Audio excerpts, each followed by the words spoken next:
கெத்தேல் சாஹிப் 1960 70க்குள்ளே திருவனந்தபுரத்தில் உள்ள அவரோட கடையில் சாப்பிடாதவங்க யாராவது இருந்தால் அவங்க கண்டிப்பாக சைவ சாப்பாட்டுக்காரராக தான் இருக்கணும். ஓலை வேந்த 15 அடிக்கு 8 அடி கொட்டகை, மூங்கில்ல கட்டி செஞ்ச பெஞ்சு, கொட்டகை 4 பக்கமும் திறந்து தான் இருக்கும். காலையில் 12 to 3, நைட்டு 7 to 10 கடை திறந்துருப்பார். காலையில எல்லாம் 11 மணிக்கெல்லாம் கடை முன்னாடி ஆட்கள் காத்திருக்க ஆரம்பிச்சிருவாங்க. கடையை திறப்பதற்கான அறிகுறியே வாசலில் தொங்க விடப்பட்டிருக்கும் சாக்குப்படுதாவை மேலே தூக்கி சுருட்டி வைக்கிறது தான். அப்புறம் கூட்டம் கூட்டமாக எல்லாரும் உள்ளே போய் உட்காந்துருவாங்க. கெத்தேல் சாஹிப் 7 அடி உயரம், தூணா கை கால்கள், அம்மை தழும்பு நிறைஞ்ச முகம், ஒரு கண் மட்டும் எப்பயும் சிவப்பாக தான் இருக்கும். தலையில் வெள்ளை கலர் வலை தொப்பி, மீசையில்லா வட்டத்தாடிக்கு மருதாணி போட்டு சிவப்பாக்கியிருப்பார். பஞ்சம் பிழைக்க வந்த குடும்பம். 20 வயசு வரைக்கும் கையில் கெட்டிலோட டீ சுமந்து வித்துட்டு இருந்தார். அதனால் அவர் பேர் கெத்தேல் சாஹிப்னே ஆயிடுச்சு. அதுக்கப்புறம் அப்படியே சாலையோரத்தில் மீன் பொரிச்சு விற்க ஆரம்பித்தார். மெல்ல சாப்பாட்டு கடை தொடங்கினார். இப்போ ஒரு குறையும் இல்லை. பெரிய வீடு, கூட்டு குடும்பம், பெண் பிள்ளைகளுக்கெல்லாம் திருமணம் பண்ணி வச்சாச்சு. இப்போ சொன்ன அத்தனை விஷயமும் எல்லார் லைஃப்லேயும் இயல்பாக நடக்கிறது தான். ஆனால் ஒரே ஒரு ஆச்சரியம் என்னென்னா, அவரோட வியாபார முறை மட்டும் வழக்கத்துக்கு மாறாக இருக்கும். டீ வித்த காலத்திலிருந்து அவருக்கு இருந்த பழக்கம், கடையோட முன்னாடி ஒரு மூலையில் சின்ன தட்டியால் மரவான இடத்துல ஒரு தகர டப்பா உண்டியல் இருக்கும். சாப்பிட்டுட்டு அதில் எவ்வளோ வேணும்னாலும் போடலாம், போடாமலும் போகலாம். யாருமே பார்க்க மாட்டாங்க. எவ்வளவு சாப்பிட்டாலும் கெத்தேல் சாஹிப் அதை கவனிக்கவும் மாட்டார். நான் முதலாக கெத்தேல் சாஹிப் கடைக்கு சாப்பிட வந்தது 1968. என் சொந்த ஊர் கன்னியாகுமரி பக்கம் உறவலை. என் அப்பா ஒரு ரைஸ் மில்லில் கணக்கு பிள்ளையாக இருந்தார். சாப்பாட்டுக்கு எப்பயும் வறுமை தான். ஆனால் நான் நல்லா படிப்பேன். ஸ்கூல் முடித்து காலேஜ் சேர்த்த வசதி இல்லை. என் மாமாவை சின்ன வயசில் அப்பா தான் தூக்கி வளர்த்ததா சொல்லுவார். அதனால் திருவனந்தபுரத்தில் இருக்கிற மாமா வீட்டில் என்னைய நம்பிக்கையோடு கூப்பிட்டு போய் விட்டார். அவர் திருவனந்தபுரத்தில் பிரிண்டிங் ப்ரெஸ் வச்சு நடத்திட்டு வந்தார். என் மாமாவுக்கு நான் அங்கே தங்குறது பிடிச்சுதான்னு எனக்கு இப்போ வரைக்கும் தெரியல. ஆனால் என் அத்தைக்கு நான் அங்கே போனது சுத்தமாக பிடிக்கலேன்னு எனக்கு தெரிஞ்சது. தினமும் எனக்கு தண்ணி விட்ட சோறும் அதில் கொஞ்சம் குழம்பும் தான். ஃபீஸ் கட்ட பணம் மாமா கிட்ட ஒரு நாள் கேட்டேன். மாமா சொன்னது, தங்கிக்க மட்டும்தான்ப்பா அப்பா சொன்னார், ஃபீஸ் உங்கள் அப்பாட்ட கேட்டு கட்டிடுன்னு. ஆனால் எனக்கு தெரியும் அப்பானால் கட்ட முடியாதுன்னு சொல்லிட்டு. அப்போ தான் என் கூட படிக்கிற பையன் குமாரப்பிள்ளைன்னு ஒரு பணிக்கரோட அரிசி மண்டியில் கணக்கு பார்க்குற வேலையில் சேர்த்து விட்டான். அங்கே 40 ரூபா வாங்கி காலேஜ் ஃபீஸை கட்டி முடித்தேன். நைட்டு எப்படியும் வீடு போய் சேர 1-2 ஆகிடும். மறுநாள் காலையில் விடிஞ்ச உடனே என் பக்கத்தில் ஒரு நோட்டை கொண்டு வந்து எங்கள் அத்தை வச்சாங்க. அதை எடுத்து பார்த்தேன்னா இப்போ வர சாப்பாட்டுக்கு 48 ரூபா கணக்கு போட்டிருந்தாங்க. எனக்கு என்ன சொல்கிறதுன்னே தெரியல. கவலையில் என் தொண்டையெல்லாம் அடைக்க ஆரம்பிச்சிருச்சு. என்ன அத்தை இதுன்னு கேட்டேன். இங்கே யாருக்கும் சும்மா சாப்பாடு போடுறதில்லப்பா, நீ பணம் கொடுத்துட்டு சாப்பிட ஆரம்பிச்சுக்கோன்னு சொல்லிட்டாங்க. அன்னைக்கு சாயந்தரமே அங்கேருந்து கிளம்பி அரிசி மண்டியிலேயே தினம் தங்கிக்கலான்னு முடிவு பண்ணிட்டேன். பணிக்கருக்கும் இலவசமாக ஒரு வாட்ச்மேன் கிடச்ச மாதிரி ஆயிடுச்சு. அப்புறம் தினம் காலையில் 4 இட்லி மட்டும், மதியம் எதுவும் சாப்பிட கிடையாது, நைட்டு ஒரு டீயும் பொறையும். என் வயிற்றோட பற்றாக்குறை என் கண்ணும் குழியாகியும் பேச தெம்பில்லாதவனாகவும் தெரிய ஆரம்பித்தேன். அப்போ தான் என் கூட வேலை செய்கிற நாராயணன்ற ஒருத்தர் சொன்னார் கெத்தேல் சாஹிப் கடையை பற்றி. ஆனால் நான் நம்பலை. நிறையா பேர் அது உண்மைன்னு சொன்னாங்க. ஆனாலும் எனக்கு அங்கே போய் சாப்பிட பயமாக இருந்துச்சு.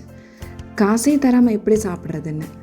பிறகு கையில் ஒரு 3 ரூபா ரெடி பண்ணிவிட்டு அந்த கடையை நோக்கி போனேன். கடை திறப்புக்கு நிறையா பேர் காத்துட்டு இருந்தாங்க வெளியே. கடை திறந்த உடனே எல்லாரும் வேகமாக உள்ளே போகும்போது நானும் கூட்டத்தோட கூட்டமாக ஒரு மரவான இடத்துல போய் உட்காந்துட்டேன். சாஹிப் வந்தார். உணவு பரிமாற ஒரு தாமரை இலை வச்சாங்க. வேகமாக சோறு அவரே எல்லாருக்கும் போட்டார். மீன் குழம்பு வேணுன்றவங்களுக்கு மீன் குழம்பும், பொரிச்சக்கறி வேணுன்றவங்களுக்கு பொரிச்சக்கறியும் அவரே வச்சார். வறுத்த மீன் எல்லாருக்கும். மறுபடியும் பரிமாற அங்கே 2 பசங்க இருப்பாங்க. அவங்க மீதி எல்லா வேலையும் பார்க்க ஆரம்பிச்சுப்பாங்க.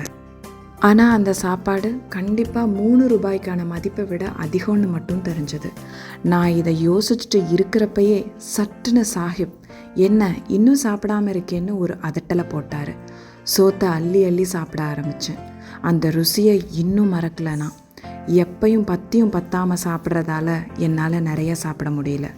அதனால் எழுந்துடலான்னு இருக்கும்போது சட்டுன்னு மறுபடியும் இலையில சாப்பாடை போட்டார். நான் ஐயோ வேண்டான்னு தடுத்தேன். சோறு வச்சா தடுப்பையா, எரப்பாளி தின்னுன்னு சோத்து கரண்டிலேயே கையில் வலி உணரும் அளவே அடி போட்டார். எழுந்தா சாஹிப் அடிச்சிருவாரோன்னு பயத்தில் பந்த தண்ணியில் முக்குவது போல் சோத்தை தொண்டையில் அடிக்கிற அளவுக்கு அழுத்தினேன். ஆனாலும் மனசுக்குள்ளே காசு போடாமல் போனால் என்ன ஆகும், சாஹிப் அதை கவனிப்பாரோன்னு மட்டும் எனக்கு சிந்தனை ஓடிட்டே இருந்துச்சு. பின் அந்த பெட்டியை நோக்கி போனேன். கையில் இருந்த 3 ரூபாவை கை நெடுங்க உள்ளே போட்டேன். ஏதோ ஒரு குரல் என்னை நோக்கி கேட்குமோன்னு முதுகெல்லாம் காதாகவும் கண்ணாகவும் இருந்து மெதுவாக வெளியே வந்த பின்னாடி தான் என் உடம்பே கனமிழக்க ஆரம்பிச்சுது. அப்புறம் மறுபடியும் ஒரு 4 நாள் கழித்து தான் அங்கே போனேன். என் கையில் 7 ரூபாய் சேர்த்து வச்சுருந்தேன். மாதம் 5 ரூபாய் அத்தைக்கு கடன் பாக்கி அடைக்கவும் மீதி 2 ரூபாய்க்கு சாப்பிட்டு உண்டலில் போட்டுடலான்னு வச்சுருந்தேன். அதே போல் பொரிச்சக்கறி, மீன் குழம்பு, கோழி பொரியல்னு சாப்பிட்டு உண்டியல் பக்கம் போனேன். அப்போ என் பிரம்மையான்னு தெரியல, ஒரே இறைச்சலாகவும் யாரோ என்னை கூப்பிட்ட உணர்வும் தெரிஞ்சுது. பதட்டத்தில் கையில் இருந்த 7 ரூபாயும் உள்ளே போட்டு வெளியே வேகமாக வந்தப்புறம்தான் தெரிஞ்சுது கையில் இருந்த 7 ரூபாயும் போட்டுட்டேன்னு. உடனே கெத்தேல் மேலே எனக்கு வந்த கோபமும் எரிச்சலும் அடக்க முடியாத அளவு வந்துச்சு. தர்மத்துக்கு கட்டுப்பட்டு எல்லாரும் பணம் போடுறதால இவன் பெரிய தர்மவானா தெரியறானோ? சும்மாவா கொடுக்குறான் சோறு? இப்படி எல்லாம் போடுற காசு தான் பெரிய வீடு சொத்துன்னு இருக்கு. கோபத்தை கொட்ட ஆரம்பித்தேன். அதே எரிச்சலோட மறுநாள் அங்கே போய் சாப்பிட உட்காந்தேன். கெத்தேலோட நடத்தையில் பார்வையில் ஏதாவது வித்தியாசம் தெரிஞ்சால் அன்னையோட சாப்பிட போகிறத நிறுத்திடணும். அதே நம்மளை ரொம்ப உபசரித்தா அவர் நம்ம சாப்பிட்ற சாப்பாட்டை கணக்கு பண்ணிட்டு இருக்காருன்னு அர்த்தம்னு யோசிச்சுட்டு இருந்தேன். ஆனால் சாஹிப் அவரது வழக்கமான அதே வேகத்தோடு பரிமாறினார். எந்த மாற்றமும் அவர்கிட்ட பார்க்க முடியல.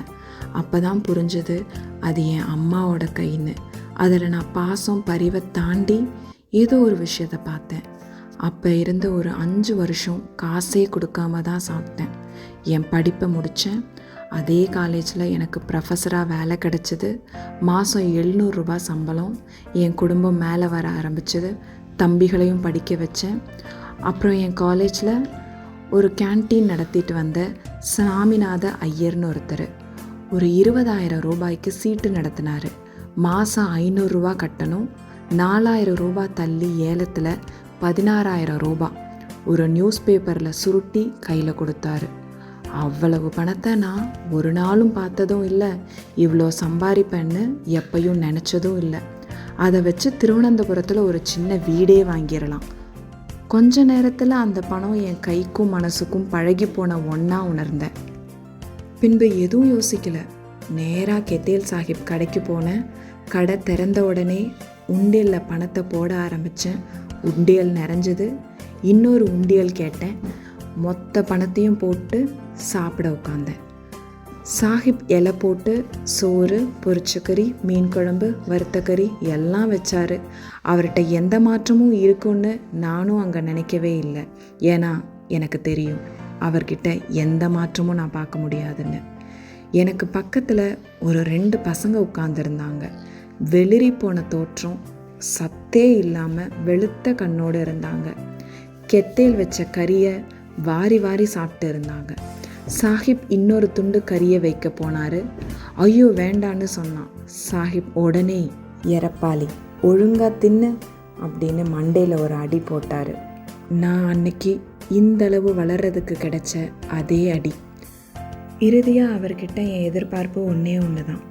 அவரோட கண்களால் ஒரு பார்வை மட்டும். நான் உங்களால் ஆளாயிட்டேன்னு தெரியணும். ஆனால் மனுஷங்களான நமக்கு இப்படி தான் நன்றி கடன் காட்ட தெரியும் இல்லையா? நான் திரும்ப திரும்ப பார்த்தது எதையும் எதிர்பார்க்காத அந்த சோறு பரிமாறும் கனத்த கைகளை மட்டும்தான். அப்போ தான் உணர்ந்தேன், அவரிடம் எனக்கு உரியது அவரது கைகள் மட்டுமே. அவை என் வயிற்றை மட்டுமே அளவெடுத்தது. என் வாழ்நாளில் என்றும் மறக்க முடியாத ஒரு தூய்மையான மனிதன்னு சொல்ல முடியலை, சரியாக சொல்லணும்னா ஒரு தூய்மையான ஆத்மா. சோற்றுக்கணக்கு. ஜெயமோகனின் அறம் என்ற புத்தகத்தின் உண்மை சம்பவ கதை. இப்புத்தகத்தில் மொத்தம் 12 கதைகள். சோற்றுக்கணக்கு மனதை அதிக அளவில் தாக்கம் ஏற்படுத்தும் மனிதத்துவம் உள்ள ஒரு தூய்மையான மனிதனின் கதை.